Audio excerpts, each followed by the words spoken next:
jelzőpapírt vegyétek, hanem vannak valami más papírok is.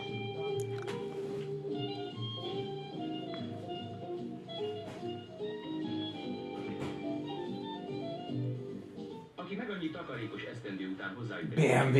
családtagnak kijáró szeretettel tételgeti a nehezen megszerzett jószágot, sokszor megfeledkezve arról, hogy elég a sluszkulcs elfordítása, egy mozdulat a gázpedálon, s már is 60-80 lóerős energia lép működésbe.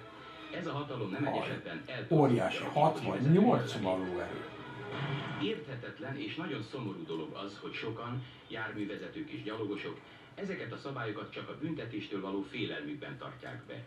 És amikor kívülesik a rendőri ellenőrzés, valami a régi buszok. szabadság mámorában szabálytalankodnak, erőszakoskodnak.